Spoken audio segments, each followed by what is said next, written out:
Lame. We went and saw Alice Through the Looking Glass. 0 Futterwhacking, 0 stars.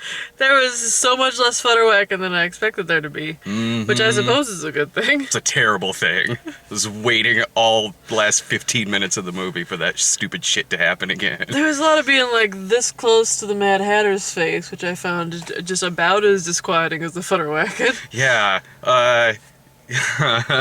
like, this is the worst Joker I've ever seen.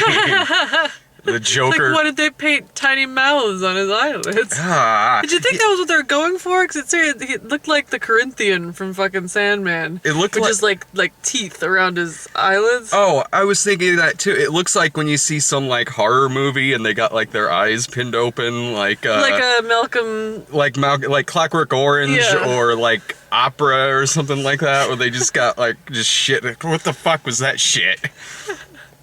I think they were trying to like go for like an optical illusion to make his eyes look even huger than they had manipulated them to be. But I did not agree with that artistic choice. I disagree with many artistic choices in this movie. At least I got to remind Brian last week what the Futterwhacking was. I remember, and I'm surprised he managed to forget. Same here. Yeah, he got so mad. He was so pissed off that he was reminded of that. I sent him a picture after you told me that story. I said, I found one where it was just like the Mad Hatter, like, and it said, keep calm and Futterwhacking, and he sent me just like a stream of obscene emojis. It's like a hat, and then a down arrow, and then a grumpy man, and then a piece of poop, and then fire, and then a piece of poop, and then fire. Didn't you say that when that happened in the first movie, it was like a sigh and surround sound? Because Brian and I were on opposite ends of you and Jillian.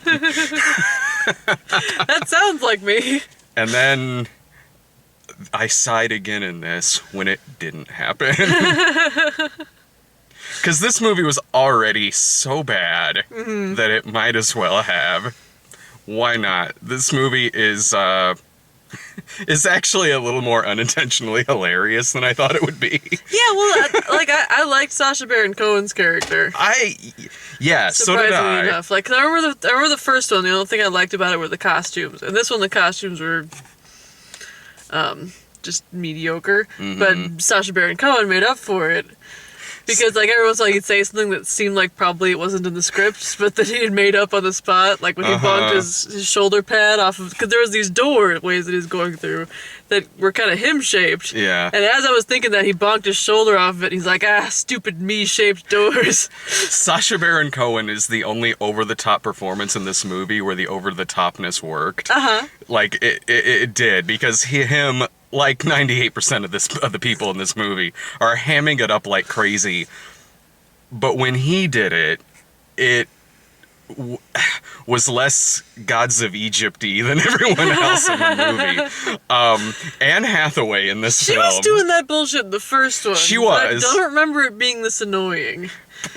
Because it's, you know, like, when you're in water, you know, and you kind of feel graceful, and so you kind of let your hands flutter. That is her hands throughout the entirety of this movie. She was going around this movie. I think maybe the difference is in the first one she probably gave a shit. Yeah, I think in this one it was... Plus, her character didn't really have anywhere to go other than to admit as an adult that as a child she stole a cookie.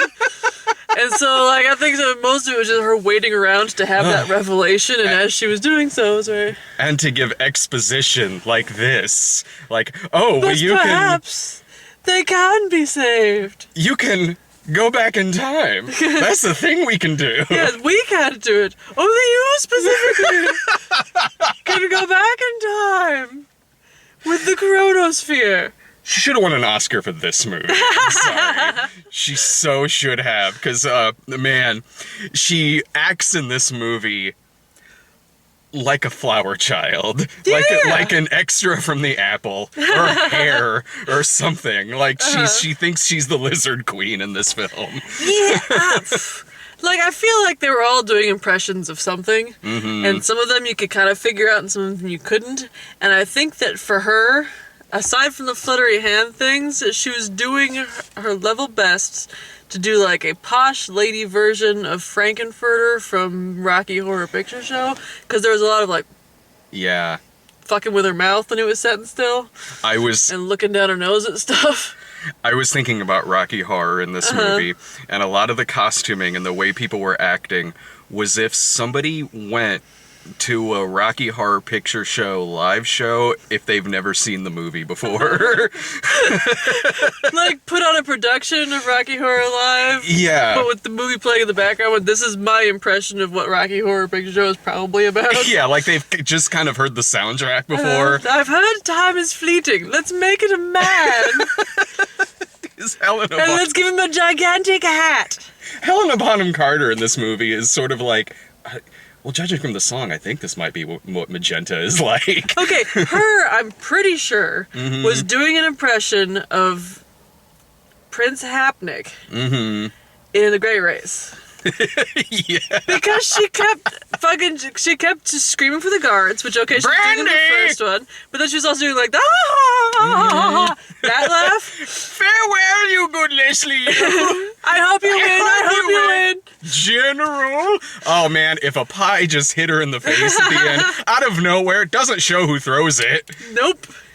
You know what? That could have happened in this movie. There's some weird shit in this. Like, when there's this cutaway in the movie where, because Sacha Baron Cohen is time, and when I guess he murders people, just takes their time off the clock and moves it into the death time room. So he does that at one point in this film, in which there is like a 5-second cutaway of some old guy eating soup. I guess he has a heart attack and dies in it. And there's a frog man behind him who's just, ooh! It's so you don't forget where we are. Yeah. This movie does a lot of stuff where you just have to figure that they assume that we're morons. Because the time is a dude, and in case you forget, at any stretch of 5 minutes during this movie, the time is a dude, they will make a reference to the fact that time is a dude, and then explain that the reason they phrase it that way is because time is a dude. Yeah, there are more time puns in this than in that Spy Kids 4 movie. Like, time is money. No, he's not. He is a man. I've met him, because time is a dude. Man, and when he's replacing the word time with the word me or I cannot give you time without giving you myself. So by giving you time, I'm giving myself. And she's like, yes, I understand. And he's like, do you? It's like all of Tommy Lee Jones's lines in Batman Forever. Like, he's driving us insane. That is all. I always forget that he was in that movie because I loved Jim Carrey in that movie so much. I love that movie. I love that movie so much. Riddle me this. Riddle me that. We talk about Batman Returns a lot, but Batman Forever is pretty goddamn delightful. It really is. It's sort of... Batman Forever is like an opera where they forget to actually break into song. It's like kind Jim of amazing. Carrey's kabuki makeup. You sunk my battleship! I think that Johnny Depp in this movie is doing Sylvester the Cat. I can see that. I can definitely see that. Because this is over-the-top... There's over-the-top Johnny Depp where he gives a shit, and there's over-the-top Johnny Depp where he doesn't. Which was he in Willy Wonka? It's so weird, because he looks in this movie like he probably should have looked as Willy Wonka. Yeah. Well, I didn't like the Willy Wonka remake, just not because of Johnny Depp, but just in general. But this movie, I don't think I wasn't getting an impression off of him at all. I feel like he just like found a lispy voice. Yeah. And then that was just the character that he was doing. And every line he has, I must rescue my family. I think the one that has them is Big Head. Shit. Why I had to laugh. Leave me? You know what she was doing is an impression of Helena Bonham Carter doing an impression of Prince Hapnik. Every line in this movie feels like they just went with the first take. That part where Johnny Depp says like, now we must go on our way to rescue my family. And then he pauses. Smudges a pith helmet onto his head. And then just the camera keeps rolling on him. And he's... with this. Is he having a stroke? That's been his problem this entire time. Yeah, maybe he was just mid-stroke. That was the actual curse that the clockman put on him. Just, until Alice returns to your tea party, you shall always be having a stroke.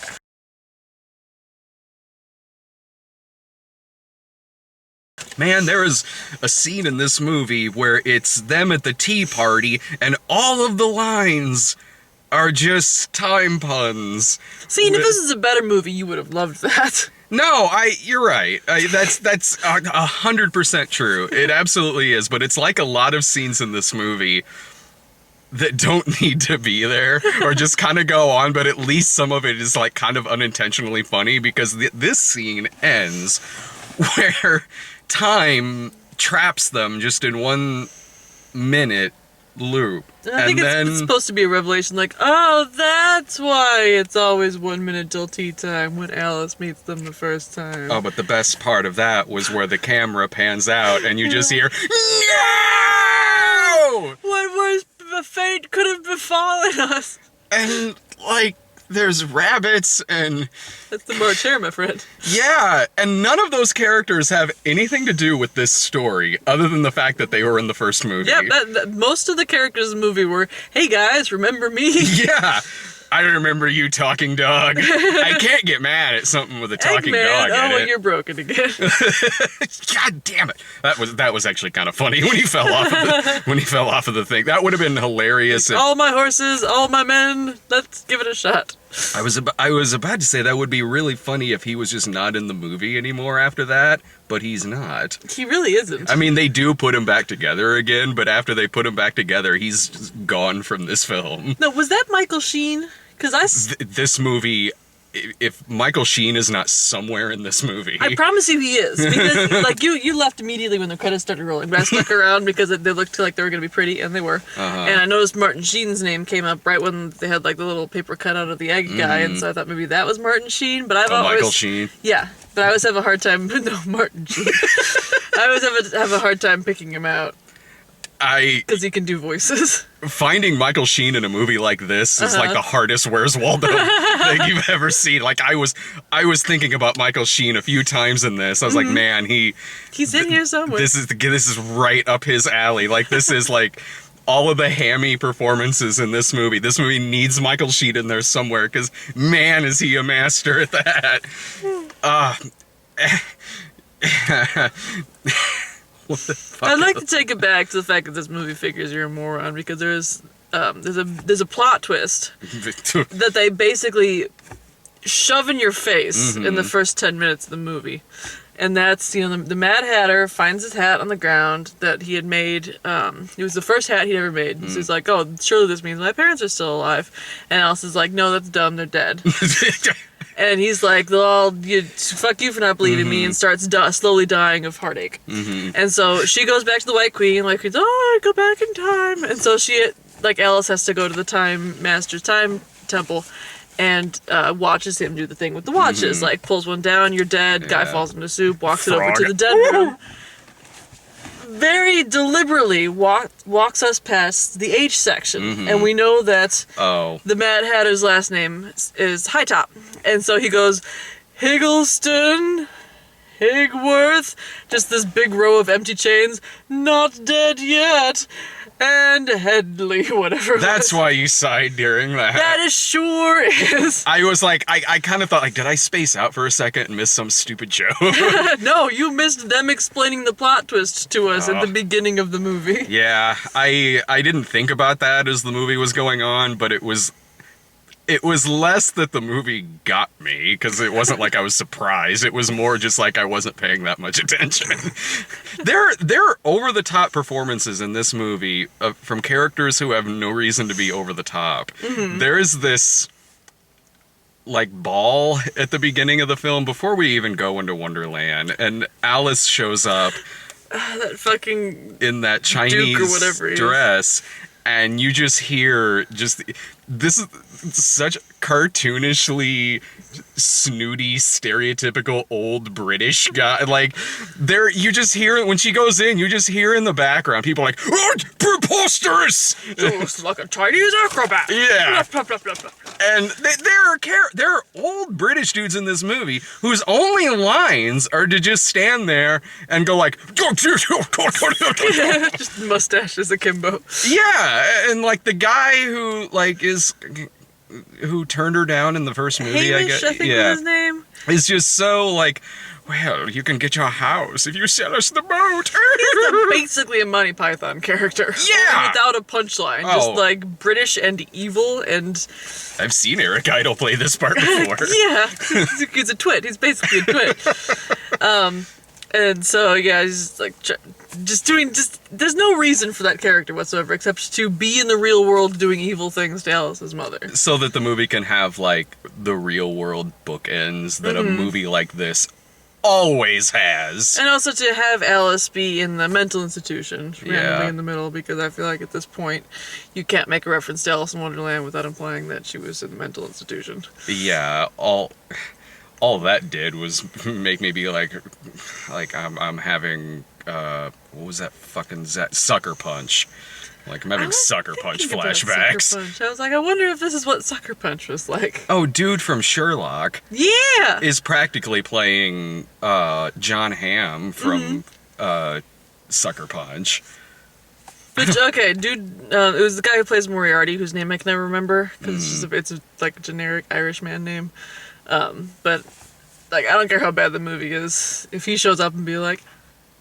When he showed up in this movie, I was like, oh, so he'll probably be in here for a couple of minutes and that'll be fine. He's quickly joining the ranks of like actors who, when they show up, it just delights me to no end. That's what happened to me in Sucker Punch when John Hamm showed up. Yeah, John Hamm's one of them. Yeah. This guy, Mark Evan Jackson, Stephen Root. Yeah. And I did get very excited in Barbershop 3 when the voice of Tequila was in it. That's one for you. It's Brad Sanders. He's only in something like every 5 years. I love that you would immediately recognize his voice. Like, oh, obviously that's Tequila. Well, I knew about that going into the movie because I know. Like, I like to think that if you hadn't, you still would have recognized him immediately. I don't know. Like, the voice, it pretty much is his voice is Tequila. It's not that much different than his regular voice. So in that movie, he only has one line. He's the bartender. Is it damn dog that's cold? No, it was like, I'll get you a beer right up or something like that. Like I know that voice. I lean over to Brian and I go like, that was Tequila. And they're in a bar, so Brian didn't know the fuck I was talking. He's like, he thought I was pointing out what the drink they were ordering. Good call, Brad. Well, that's why I'm at this movie. I can leave now. Actually, that was a really good movie. Man, this is the kind of film where... God, I wish I still did drugs. Like, there's a scene in this movie where Helena Bonham Carter gets so mad that her head expands into practically like a giant fucking cherry, and then it cuts to a shocked reaction from a fish family. What? There's dramatic things that happen in this movie, like her falling and hitting her head. Yeah, she fell like face first into a concrete and my eyes ledge are just drawn to the sad frog man who's walking nearby. He's important for the reaction shots. Oh heavens! I like to think it's the same frog man who was later there when that one guy dies and his bowl of soup. Like, why does this keep happening by me? Maybe I'm cursed. I want to see movies about those characters, like Old Man Who Lives with Frog Dude, that probably have this odd couple thing going on. Like, one's an old man, one's a frog. Will they get along? I don't know, but I'm watching. I would watch that show so religiously. What's the deal with Fish Family? Like, I want to see more of that.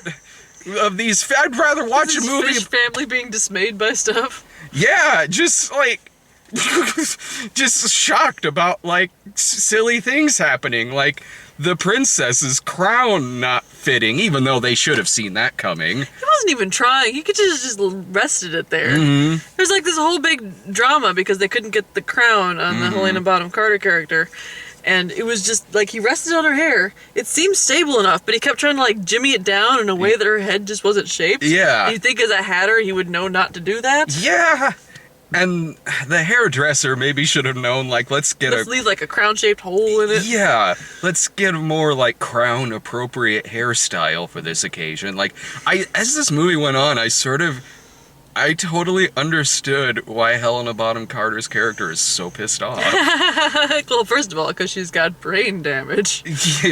Well, that's one of my favorite lines in the movie is at the mental institution when they said, like, oh, I know this. It's She's just overly emotional. It's female hysteria. They say there's no cure. Syringe. I beg to differ. It's like, oh, you made this movie sound 200% rapier, Moriarty. And I love you for it. Thanks, old-timey medication. Like, it was so whimsical 5 minutes ago, and all of a sudden we're raping. We just need to cut a skull open and juggle things around a bit. Like, no, I know how to treat female hysteria. That's why they invented the vibrator. Whoa, I've seen that Alice in Wonderland movie. Like, yay! Only time doctor. That Alice in Wonderland was a musical. It was quite good, actually. I've never seen that version. It's not bad. Maybe I have. Didn't Bianca used to show it a lot? Yeah, Bianca used to show it quite a bit. That's how I'd first heard about it. And that's the one where Humpty Dumpty falls off the wall, and they put him back together by blowing him. That's how I would try it first. Oh, don't let the horses do it. It's gonna turn into a completely different movie. I've seen one Alice in Wonderland porn, but it was like one of those mid-90s, early 2000s brand of porn where all the colors are way too bright and there wasn't enough background noise. So, like, there was a scene where she was having sex with the Cheshire Cat, which is like a guy in a Zoo-style cat costume. And instead of music in the background, they had just found, like, a looping track of a cat loudly purring. And so it's just this porn with... really loud in the background. I mean, it's one of the most terrifying things I've ever seen. Oh, I hear that all the time when I'm watching stuff on the laptop and Lloyd's right above my shoulder. Oh yeah, that's right. All your porn has purring in the background. Yeah. Now, the one from the 70s, it looks like it's a 70s porn, so it looks like any other movie. It's just got fucking in it. In fact, I think they did at one point release it like in just like an R-rated cut. Why did they do that? I mean, in that case, I can see that working because it is one of those movies where you're watching it and you're like, this movie could work fine by itself without like the hardcore pornography interludes. Especially with like all the musical numbers going on and things like that. Like, it could work. It could work just fine if you snipped that out of it. Like, because it is one of those that is kind of focused on like the story that's going on and like the musical numbers and everything. So when it does go to porn, it's sort of like, well, we're going on this detour for about 5 minutes. Is it jarring or is it just kind of like meanwhile back at the ranch? Kinda like it's sort of like, well, we haven't had a fucking scene in like 20 minutes. So you have sex with you. Yeah, that's pretty much how it goes. But no, like as the movie was going on, like between Helena Bonham Carter getting like kind of like that unfortunate crowning situation and like the getting kind of dicked around when she was a kid, I was like, this is like one of those. Like they were both equally to blame though, because she had spent the entire supper time eating the middle out of the tarts and leaving the crusts for her sister. So the fact that her sister stole the one remaining full tart that was left and then was embarrassed about it afterwards, I do not really fault her for. No, as a grown-up, she should have fessed up immediately. Her sister dragged her back in time to watch it happen. At least this is one of those movies where it's like the villain is kind of given this motivation. Like, other than, oh, she's just evil.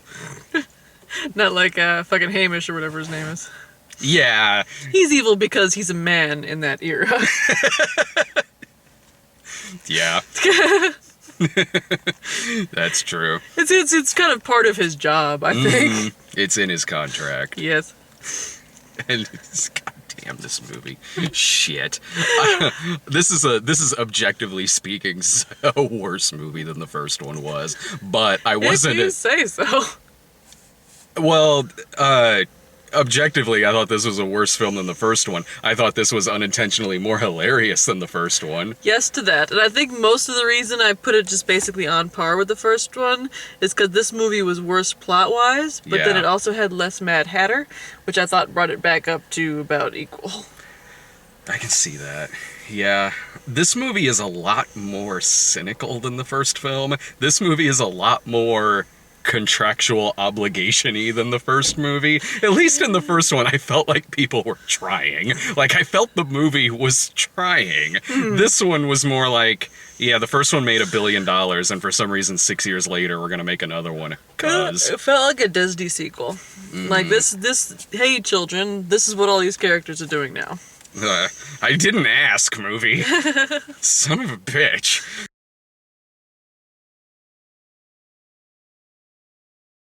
But this is, I wasn't as annoyed at this one as I was the first one. Because goddamn, this fucking thing is so stupid. This nothing can. No one ever looks like they're there in this film. Like it's just, it looks like what it is. Like a bunch of actors standing in front of a green screen. It's such a hollow fucking film. Like no one can just go and get this little orb that will send you back in time. Oh no, there has to be like this chase on like some fucking moving clock hands several times in the movie. They've got to visit the maze from Hellraiser 2 that's inside this clock because 3D. Sometimes when a movie does stuff like that, I wonder if they're putting in scenes just so that if they make it as a video game, it'll actually have some interesting platformy bits to do. Whenever I see a scene like that in the movie, in this, I imagine that could be the case if there was a video game version of this movie. But also, a lot of shit like that just feels like script notes, where it's like we need an action beat on page 15, page 20, page 35, page 50. That makes more sense as an explanation. Because like I can't see the video game thing being a high priority for it. Because everyone knows that movie tie-in video games suck with very, very few exceptions. So I don't think they're going to do something like that. But it made me want to play Mario 64, where he goes inside the clock and has to go on those gears and shit. kind of made me want to play Prince of Persia. Because Prince of Persia, not the first one, but the first recent one, has the same sort of general plot of idiot goes back in time, ruins everything. And it's got a lot of like the running, jumping, climbing trees bits to it. I'll stick with the movie version of Prince of Persia that I've never seen. Yes, stick with that, let's. Gyllenhaal's best movie. I don't disagree, but I've never seen it either. Up until I mentioned it, I forgot it existed. The only things I ever remember about Jake Gyllenhaal are that he was in some movies, most of which I've never seen, and that he did an interview once where someone asked him how he pronounced his last name, and he responded, "It's pronounced Yillenhule." I like Jake And Gyllenhaal. that made me laugh. I like Jake Gyllenhaal movies. Prisoners was awesome. Zodiac. Bubble Boy. I did like Bubble Boy. Hell yeah, Bubble Boy. I think, too, I get him confused with Elijah Wood, so when I hate on Elijah Wood, it kind of just carries over to Jake Gyllenhaal. Did you see Brokeback Mountain? No. It's a stone cold bummer. That's what I've heard, which is why I've never seen it, even though it's iconic. I saw that movie in the theater the same day I saw Munich. It was a very depressing day at the That's movies. not a good day. I hope you got like ice cream afterwards or something. They were both very good movies. But I was very sad for the rest of the day. I saw Munich the same day I saw Bubble Boy. Yeah. Bubble Boy and the Boy in the Plastic Bubble with John Travolta. Yes, this is very, very, very on the nose double feature. Yeah. It's like, I'm feeling bubbles today. Yeah. Luckily, I own both of these movies. Probably. I'm sure it's in a spindle somewhere. One of these days I'm actually gonna wake up like that.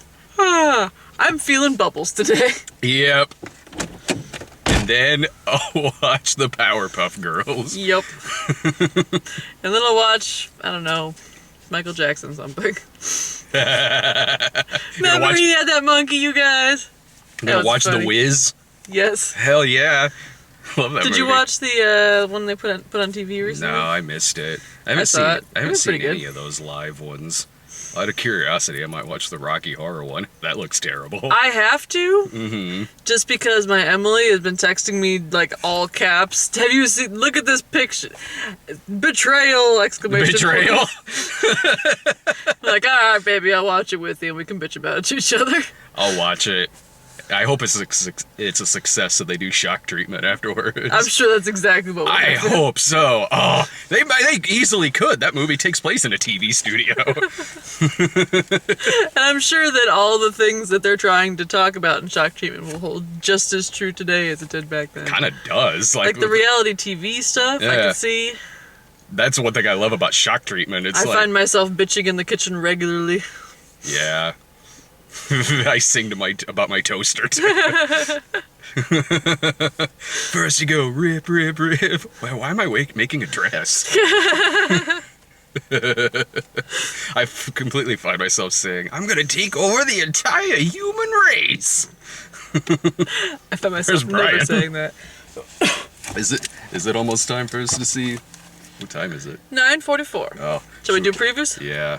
Okay, so there was Sing, which I missed the first half of. Oh, it's like a singing gorilla. The animals. It looks like I don't know if they tried making American Idol out of Zootopia. That looked terrible. When the title came up, it was like Illustrative presents. Like I was supposed to recognize that brand. Before you came in, it did a thing where it said from the creators of The Secret Life of Pets. Like that hasn't come out yet. Movie, slow down.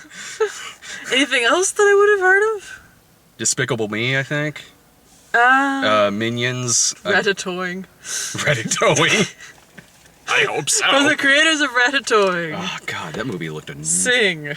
Sing looked annoying as shit. It looked pretty annoying. I think it was just an excuse to do like a musical, a jukebox musical sort of thing. Yeah, like how most animated movies have some scene where they're singing and dancing. Mm-hmm. This looks like an entire movie off of that, around that. Ugh. And something for the middle moms. There's like a pig lady who's still got it, sister. Mm-hmm. Miss Peregrine's School for Peculiar Children. It's Tim Burton, so we got that trailer in front of this. Yeah, I don't know, I'm into it. I haven't read the book.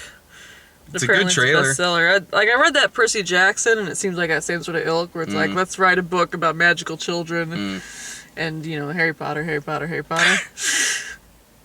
Yeah. But this one's also got steampunk in it.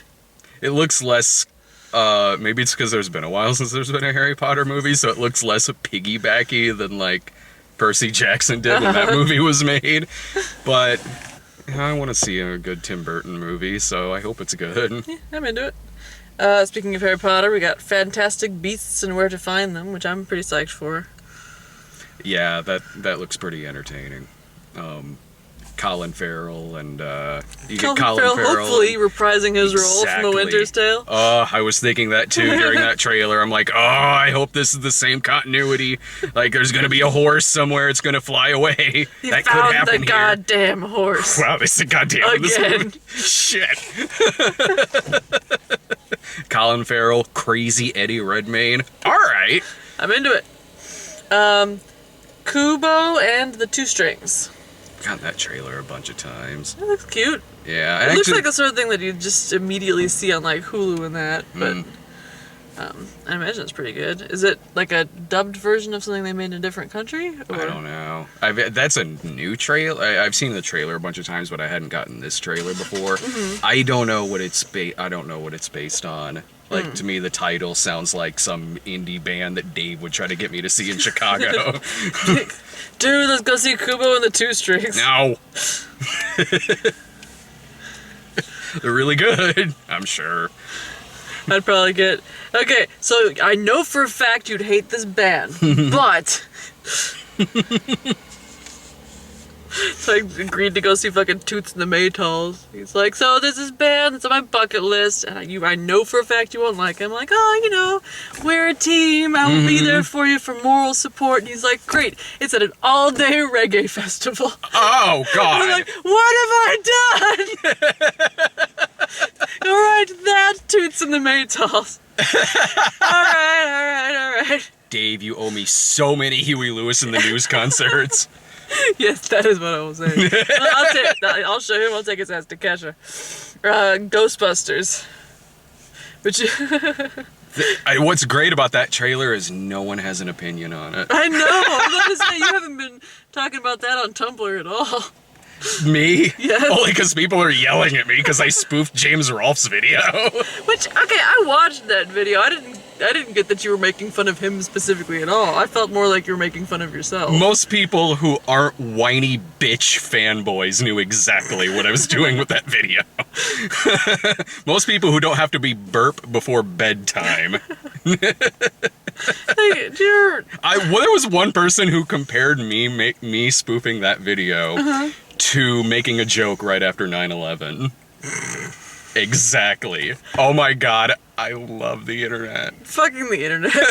Serious business. Can I give my impression of the Ghostbusters preview? Sure. And that is, I'm not gonna go see a movie or not go see a movie based on the preview because I remember being really excited to see Let's Be Cops after the preview played because I thought that shit looked hilarious. So you know what? You can't go off of a preview as to whether a movie's gonna be good or I not. agree on the same movie because I didn't think that movie looked good, but then I kind of liked it. Right? Because my expectations were way low because I remembered you and Dave talking about it. So when I laughed a number of times in the movie, I'm like, this is all right. That movie was so dumb. It was. I laughed.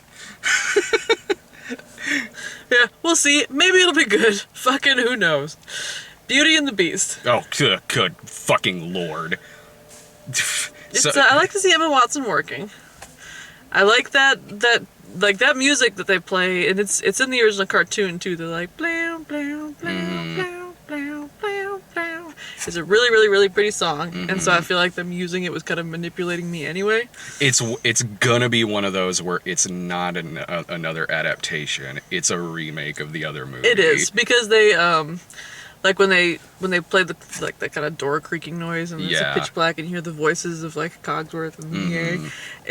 I'm pretty sure that's a quote from the original cartoon, and I'm also pretty sure the original cartoon read those lines so much better than the actors did in this preview. I'm sure the Beast is going to be some CGI monstrosity. I hope that it's not. I hope that it's face paint. Like, do you remember that Beauty and the Beast TV show from the 90s? Ron Perlman? Yeah. Yes! That's exactly what I want it to be. Because I am an optimist. Just have it be Ron Perlman again. Yeah. He's super creepy because he's like 40 years older than Emma Watson. Yeah. And then Finding Dory. I cannot bring myself to give a fuck about that movie. I so don't care. Why? It might be alright, but that won't make it any less pointless.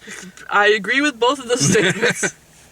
Like, Jesus Christ. Yeah, I don't give a shit. I don't. Like, I can tell by the trailer exactly where that movie's gonna go, because they pretty much show it. Because, like, when we were talking about Beauty and the Beast, I'm like, I could have sworn there was a trailer that basically showed the entire plot of the movie that we were gonna be watching. I can't remember what it was, though. Oh, right, it was Finding Dory. Finding Dory. Because before it was kind of like this is a fish, her brain doesn't work, she realizes she has to find her family. This was like these are the exact plot points of the movie that you're about to watch. Well, it's so we're not surprised. Yeah, God forbid.